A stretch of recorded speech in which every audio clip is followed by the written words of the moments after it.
Hey drip droppers, and welcome back to the channel. Today I'm going to show how I prepare a Lazy Susan to be painted on. So where I get them from and how I do it. So stay tuned.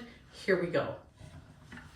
Okay, so first let me start with this. When I was beginning, I watched Louise McKay Art, and you can go to her channel. She's amazing at what she teaches and makes. And then I did the variation that worked the best for me. So I took some of the things that she was doing and then some of the things that I thought would work for me, and that's how I make them. So here's another Lazy Susan that I made. Just gorgeous, right? But I wanted the backs to be really clean looking, and when you spin it, it's nice on your fingers. Very high end because I sell them for a high end price. So I'm going to show you today how I do that. So let's look at some of the things that I use.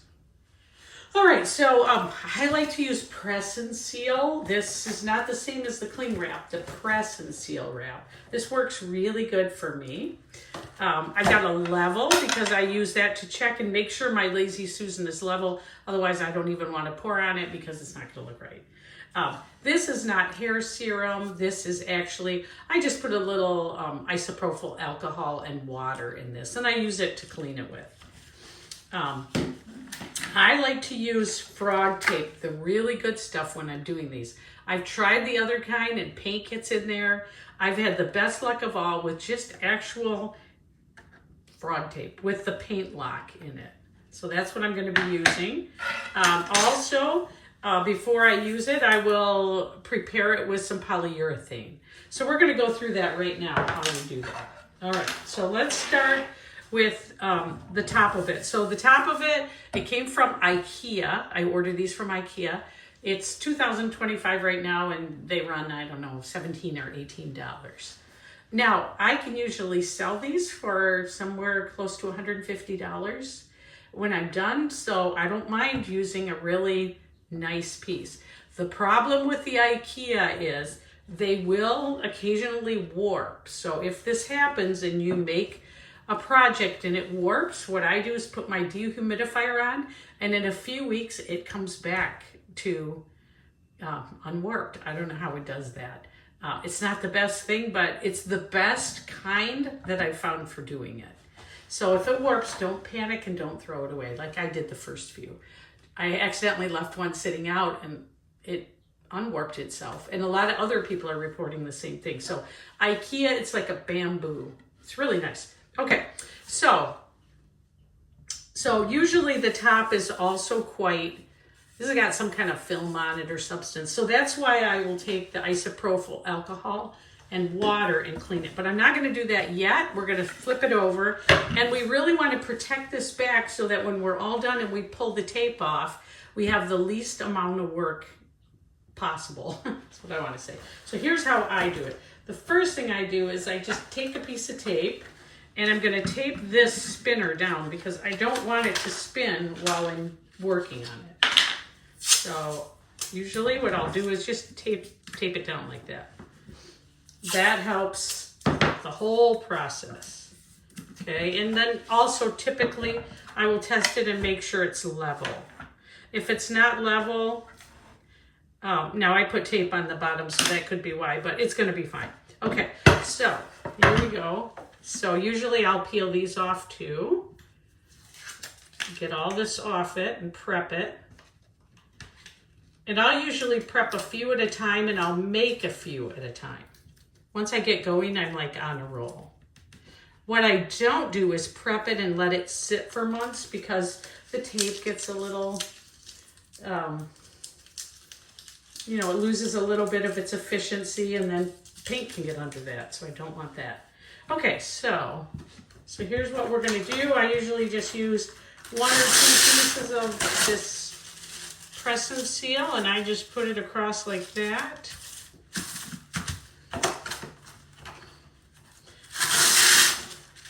Press and seal is like magic with these.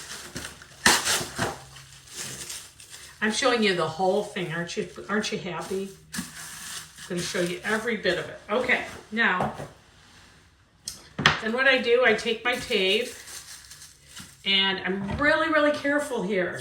The better you are here, the easier it's going to be for the whole rest of the way. So I'll put the tape exactly up. There's kind of like a little ridge on here. It's just a tiny ridge. And I'll just go right up to that ridge. And I'll just kind of work my way around. I don't go over the ridge. I'm really careful. The better you are to the detail here, the more it's going to help you later when you're taking this off. So I just literally work my way around this ridge. If I come to some of this press and seal, I just kind of push it in. So just be careful as you go. I'm just gonna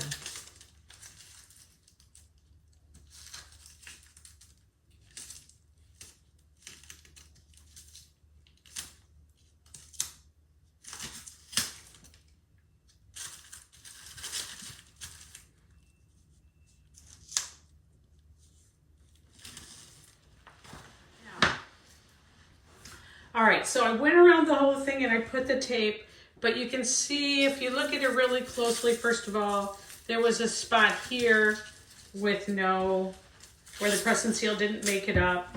I usually just use a little more tape right there, okay? So you don't have to take it all off and start over or something like that. I just use a little extra tape. All right, because the deal is here, you do not want that paint to get in there. It's going to make it so much easier for you later. Okay, so here, too, the press and seal didn't make it. Okay, now here's the big trick that I've learned. You really want to make sure that this is on there tightly. So what I do is I'll either take the tool like this and just kind of, I think it's called burnishing. I'll just go around these edges, making sure that I've got this on there super tight. Right at the spot where it meets it. Making sure there's no spot in there for paint to get in. Even doing this, paint will still get in. Trust me. You're still going to have probably a little paint get in, but burnish it right to it, okay?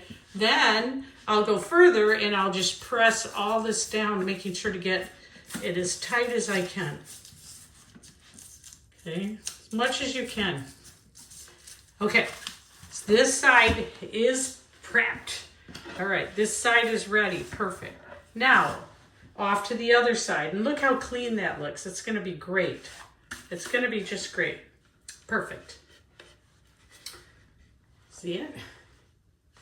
All right, now, next step. What I want to do is take some of this spray, which is the isopropyl alcohol, with water, and just spray it. And I'm just giving it a little bit of clean into it because there is some kind of the manufacturing stuff on here. And sometimes they have a sticker on top and you'll feel it when you're working, and you want to get that off too because that's going to appear when you are doing your work. It's going to have a sticky spot right there. So that's what I'll do next. All right, so then that dries really quickly. All right, so that's next. All right, now I'm going to use the polyurethane and I'm going to protect it. So we'll open this.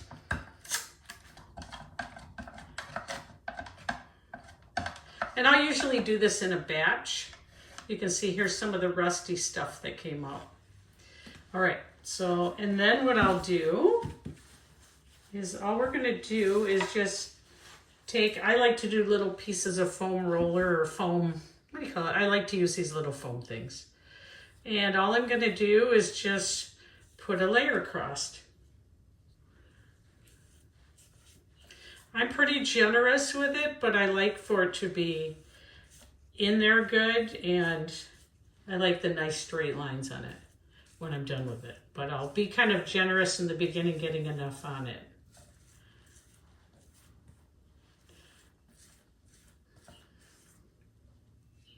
And after I get this part done, I'm also going to do around the sides.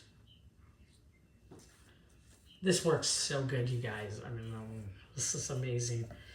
These are so popular in my world. I like to make them with kind of beach colors because I live on a lake. So, but make sure you get all the excess off. And any little bits, you know, like little lumps or something like that you want to get off. And I don't know if you can see here, but I'm just doing around the edges too. And they're all taped off, so it doesn't matter if I go over a little bit.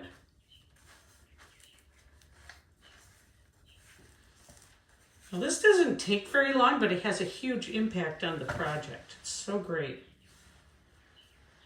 Okay. Okay, so now this is the part where I just work to get the excess off it. Kind of little straight lines.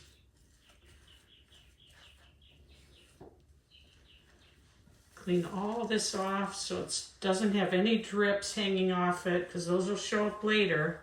When your paint comes over, it'll hit the drips and not look right.